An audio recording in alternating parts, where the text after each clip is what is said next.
Okay, brothers and sisters, this is part two of the power of the vision. This is part two of the power of the vision. We have just discussed in part one that vision is the capacity to see life beyond the present. Vision is the capacity to see the future beyond the present. That is what a vision is. And we have just discussed that every choice that we made each and every day comes from the vision that we have. When we have the vision that comes from God, every plan, every choice that we made every day, God is going to guide all kind of plans and the decision that we make. And we've just discussed that visions are being fulfilled in phases. We have phase one, which is independence phase. Then phase two is independent phase. Then phase three, interdependence phase. Then phase four is death. Those are the things that we've just discussed in our part one. I'll just summarize them so that we can go on with this part two. Then we got that the power of the visions are number one, we got that it take over our life. Number two, vision will choose our future. Then number three, vision will choose the kind of the friends that we have. Then number four, vision will choose our library. What do I mean by library? It will choose the kind of the books that we read. Or when we go to the bookstores, we will know what the kind of the book that we are supposed to buy. We will only buy books that take us to our destiny. Then number five, vision will choose our diet. When you know the vision that you have, you know that your vision is a long-term assignment. There are some things that you will not engage yourself on. There are some things that you will not eat because you know that when you eat these things, you will not fulfill your vision. Then number six, we got that vision will choose the movies that we waste our money on. What kind of a movie that you watch? These are the things that vision choose. And that is why I was telling you, brothers and sisters, that vision is so much powerful. Vision is powerful because it chooses the kind of the movies that we watch. Vision will choose our hobbies. Vision will choose our friends. These are the things that vision do to our life. Now, in this part two, we are going to discuss what we call the principles of vision. The principles of the vision. The laws that you are supposed to live by to fulfill that vision. And before we go to that, there is a story that I want to discuss with you. And that story comes from Nehemiah chapter 1 to chapter 8. I am not going to read everything in that, but I'm just going to summarize. I'll not read everything because of time, but I'm going just to summarize so that we may understand the power of the vision, and we will understand the principles of the vision through this guy called Nehemiah.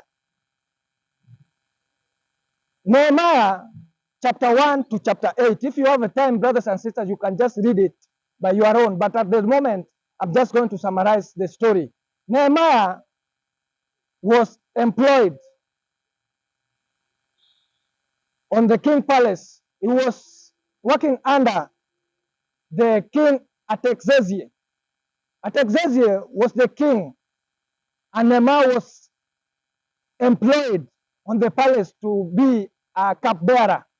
He was serving the king the wine and food. So Nehemiah had a vision from God. It's like some of us, sometimes we may be in a job, we are doing our job. Your job is not your assignment. Your job is not your work. Your job is what they pay you to do, but your work is what you are born to do. So Nehemiah was born to do this work.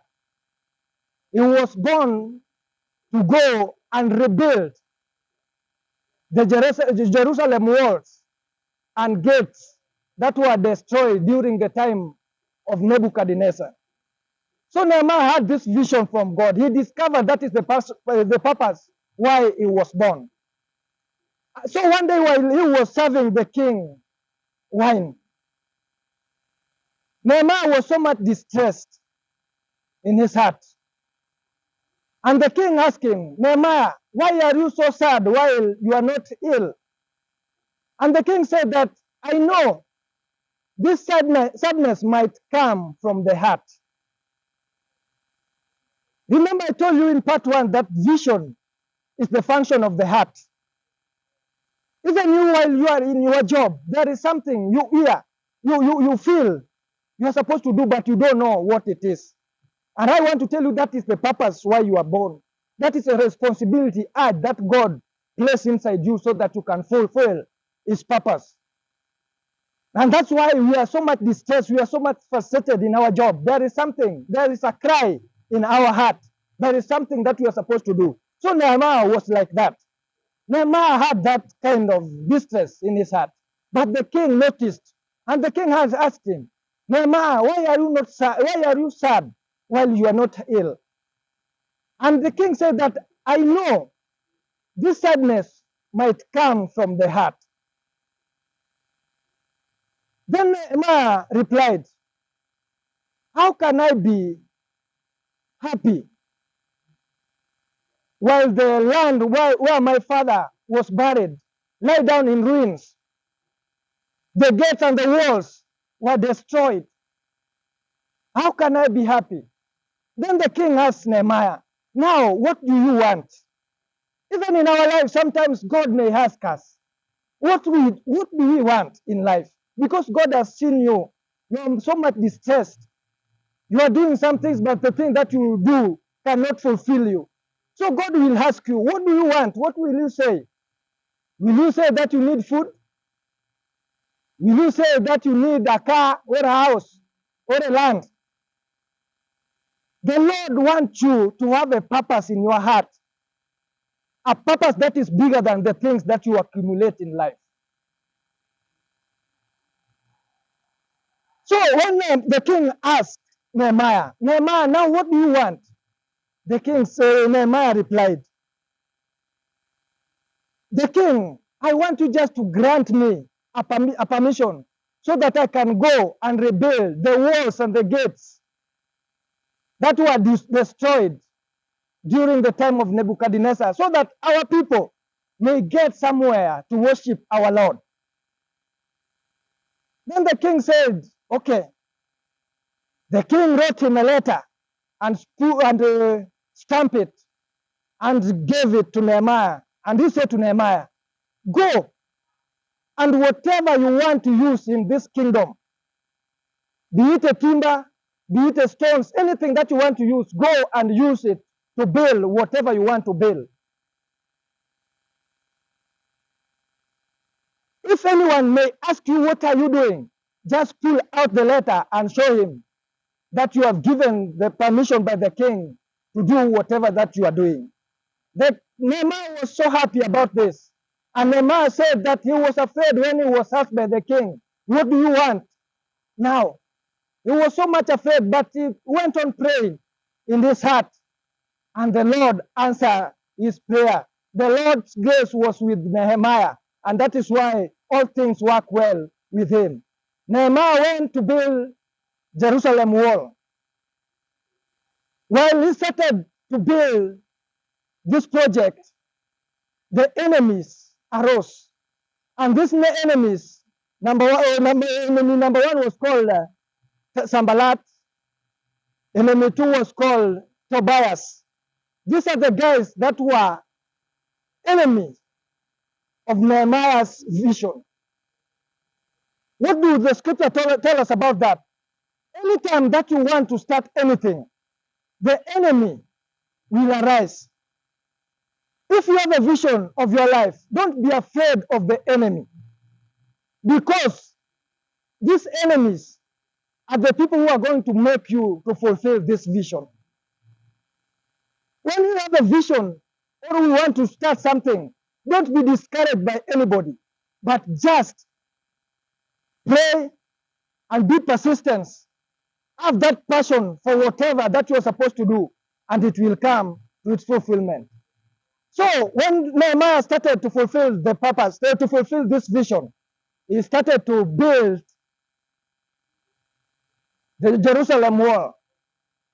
This guy is Sambalat and Tobias told Nehemiah, Nehemiah, what do you come to do? Nehemiah explained to them, but they said that this wall is not supposed to be built by anybody. But Nehemiah told them that this is the vision that I got from God, and no one can stop this vision that I have. So they started sending to Nehemiah intimidating messages. They intimidate Nehemiah so that he may stop building the wall in Jerusalem. But Nehemiah continued. When the wall is half full,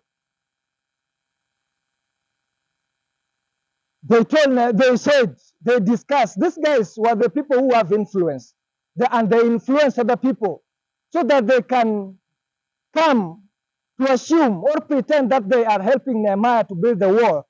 Then they will kill them. They say that we will go among them and pretend that we are helping them to build the wall. Then we will kill them so that this vision cannot come to its fulfillment.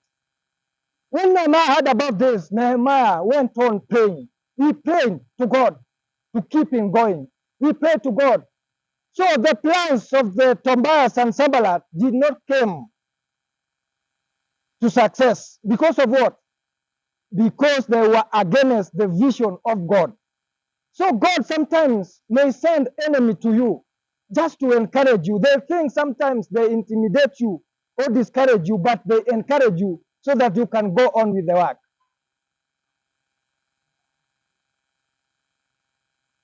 When they see that their plans are not succeeding the way they want, they say this guy is like his God is with him. What we are going to do, we are going to devise a plan.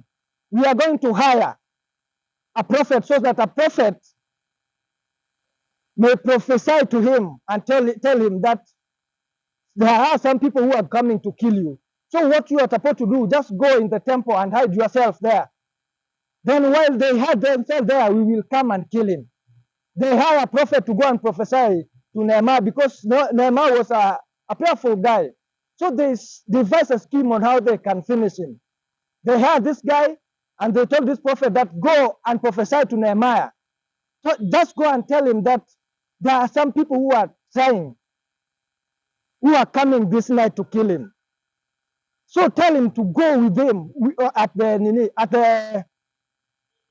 the temple court. Then pray there. While you are doing that, we will come and take him out of the temple and kill him. When this guy, the prophet, went and prophesied to Nehemiah, the Spirit of God talked to Nehemiah and told Nehemiah that this guy is prophesying against you. Nehemiah said that when he realized that this guy prophesied against him, he said to him, how can I go down? Or how can I hide myself to people? And the one who is inside me is greater than the one who is in the world. He told him that I cannot do that. Let them, those people who are coming to kill me, let them come and kill me with the people. I'll not go anywhere to hide myself. Do you look me like a man who can just go to hide himself for the people? Let them come and kill me. Then Nehemiah went on praying. He prayed. And when the project is almost fulfilled, this guy saw that their plan cannot be succeeded again. So they tried to send to Nehemiah a message. They sent him a message and told him that let us allow us just to come together with you so that what we can do, we can just look on our way how we can build this Jerusalem so that it can look well, so that our people can come and pray together. But Nehemiah refused. Nehemiah refused. Nehemiah went on and he finished the project that he had, the vision that he had. Then he got that the people of Jerusalem, the Israelites, gathered together. They came together and worshiped their God in Jerusalem. That story is trying to teach us that when we have a vision in our life, we are not supposed to be discouraged. We are not supposed to be discouraged, regardless of the obstacles, regardless of anything that may come to our life to stop us. As a matter of fact, when problems and challenges come to our life or to attack our vision, we are supposed to welcome them as friends because they have come to purify our faith to be as pure as gold. That is what that story is trying to tell us. So what are the principles, the laws that we are supposed to live by to fulfill the vision? Number one, we must have what we call the purpose. Remember, Nehemiah had a purpose. He had a clear vision on what he was supposed to do. And that is why what he had frustrated him even while he was at job. This guy was working under the king at Exesia. He was working on the palace. He was working as a cupbearer. He was serving the king the wine. But this guy was not fulfilled in his heart because in his heart he had a vision, a responsibility that he must fulfill. And that's why he was frustrated. And that's why I told you, brothers and sisters, for you to make your plans to succeed in this life, you have to have what we call a clear vision of your life. You must know what is the kind of the thing that you are supposed to do in life. If you cannot fulfill a purpose if you don't have a clear vision. Remember, I told you the purpose is to understand the reason why you are born. We did not come in the planet Earth just to go to school, you get a job, we pay our bills while struggling, then we die an average people. Deep inside each and every person, there is a seed of greatness. There is a seed of greatness. There is a purpose which God brought us here to do. And that thing that God brought us here to do, He placed eternity inside us. And that eternity is what we call the responsibility urge that pushes us to fulfill this thing. When we don't fulfill this thing, we feel as if we are not fulfilled in our life. Then principle number two, you must have what we call the passion. A passion is the desire to complete what you've seen, the vision the clear picture that you've seen in your mind. If you don't have, for example, brothers and sisters, you already understand who you are and you've seen it in your mind. A clear picture, you've seen who you are supposed to be and the things that you are supposed to do in your mind through faith. If you don't have a passion to fulfill this, you will not fulfill anything. The purpose is the urge, there's something that will push you to do this. And the thing that you are doing, you are supposed to love it. That is what we call the passion of the vision. If you have Nehemiah had a passion of his vision, and he made his vision come to his fulfillment because of the passion that he had. Remember, if you have the passion of the vision, your passion is what is going to influence other people to help you to do what you are doing. As I told you, that true leader is only a person who influences other people through inspiration, motivated by the passion, but by conviction, which is produced by a purpose. That is what a true leader is to me. A true leader is only someone who influences me through inspiration. The people that we call in our life true leaders, these leaders are not leaders. These are professional manipulators who find their pleasure in controlling people's spirit. A true leader is only someone who will help you to become yourself. A true leader is only someone who fertilizes your dream. A true leader is only someone who will help you to know who you are in this planet Earth. That is only a true leader.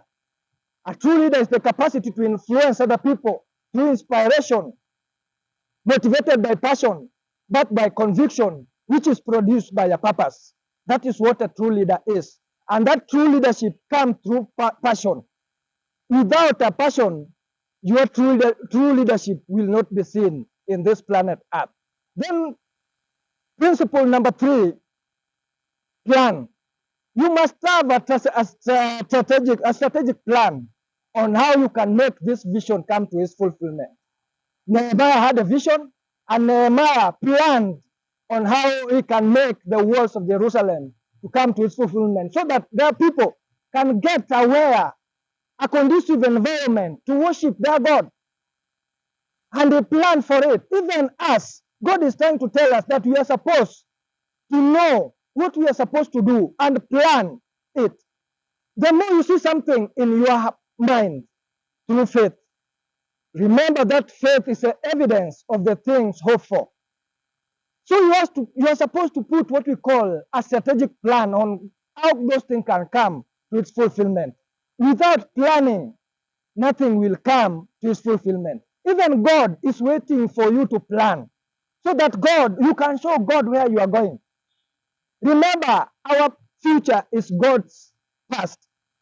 And God knows everything that you are supposed to do in this planet Earth. So God also wants you to plan. So He will help you on how you can make those plans come to their fulfillment. You are not supposed to be derailed by the resources. You are not supposed to be derailed. You start saying that I don't have money, so I cannot make. Vision is you believe on the things that you don't have. That is what we call a vision. You believe on the resources that you don't have. You believe that they can come to existence. And that is what God wants with us. And that's why God said that without faith, you cannot please Him. You must know that God exists. And God will tell you that He exists through that. Then point number 4, we have what we call the people. Sometimes God can give you a personal vision. And this personal vision, because even we've just seen in the scriptures, the majority of the people who fulfill their vision, God did not give vision to a group of people. God gave vision to one person, and this one person is going to have what we call a corporate group. This corporate group of people are the people who are going to help him to fulfill his vision. So we need people. Even the enemy, even Nehemiah need people so that he can fulfill his vision. Nehemiah had enemies. Nehemiah had people who helped him to build the walls of Jerusalem. Even us in our vision, when God put a vision in your heart, there are people who are going to help you. And there are people who will assume or will pretend that they are with you, yet they are not with you. So you're supposed to put that in your mind. And when you get people who are trying to repel against you, don't be offended about that. Remember, we are told that these people are just come to our life to strengthen us. God cannot allow anybody to come to your life to destroy you. He only allow someone who will come to your life, even your enemy. He only allow someone who will come to strengthen you so that you can go to the next level. And that is why I told you that we need people to fulfill our vision. Then point number 5, we need potential. Potential. You are supposed, when God put a vision inside your heart, you are supposed to know what you can do. You will know what you cannot do. And you will know what you are supposed to be helped by other people. Even Moses, when he had a dream, he had a vision. Moses didn't know how to talk very well. And he told God that, now you are sending me to deliver the people of Israel from the land of oppressive culture in Egypt. How am I going to talk to these people yet I don't know how to talk?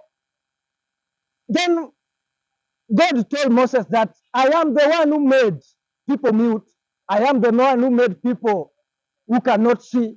So just go and do what I'm telling you to go and do. Because even at the moment that we are talking with you, Aaron, your brother, is on the way waiting for you to help you fulfill your vision. So don't tell God your weaknesses. Don't tell God your weaknesses because God knows where your weaknesses are. And God is going to bring people who can help you in your weaknesses so that you can go from glory to glory, so that you can go to the next level, brothers and sisters. We get that number one was purpose, a clear vision. Number two, we get that it is we must have what we call passion. And number three, we must have what we call plan. Then number four, we must have people who are going to help us to fulfill this vision. And some of them might become an enemies. And number five, we got it is potential. So let us go to number six. Number six is provision. When God put a vision in people's hearts or a purpose, God says in Jeremiah 29:11, He said, therefore I know the plans I have for you. Plans to prosper you, not to harm you, but plans to give you hope and the future. And again, He told us that whatever that your hand will find to do, you are supposed to do it with all your might. Do it with all your ability, because I know the plans that I have for you. The plans that I have for you are the plans that are going to give you hope, and are the plans that are going to give you future of life. And each and everything that we need to fulfill this vision, God is going to provide for it. If God put a vision in your heart, God is going to provide the resources. Remember, your future is God's past. God finished you before He started you. What do I mean by that? God, when He put a vision in your heart, He had already finished everything. He's just waiting you to start it. So don't be afraid in each and everything that you need. With me, I know that the things that I need. Sometimes maybe I will not be the one I am right now. I'll be somebody who is different. Because of I know that every resources that God wanted, that I need in my life, God already provide for me. They are just waiting me to plan for them on how I can get them. And that is what God needs with our life. When God gives you a vision or a purpose, God has already provided the resources that is needed. God knows the kind of money that you need. God knows the kind of a car that you are supposed to drive. God knows the kind of a house that you are supposed to live, depending on the purpose that He placed on inside you. So don't be amazed, or don't be afraid on the things that you need in life. God will provide. Just put all things to Him, and He will provide everything that you need to fulfill the vision that He has placed inside our heart. Then point number 7, for us to fulfill our vision, we need what we call persistency. Persistency. Nehemiah was so much persistence in a way that I've learned so much thing about this vision of Nehemiah, because Nehemiah was someone who was so much persistent. He persisted in this thing, regardless of the intimidation that he had from the enemies, regardless of how they hired the prophets to come and prophesy to him. This guy became so persistent on what he was doing. What he did is just to pray, encourage the people in influence to build this thing with one spirit, a good spirit, the spirit of goodwill. And this happened because he was persistent in what he was doing. Once you jump to do something that is inside you, the enemies will come. Once you started doing, at the moment, sometimes you don't have many enemies because Satan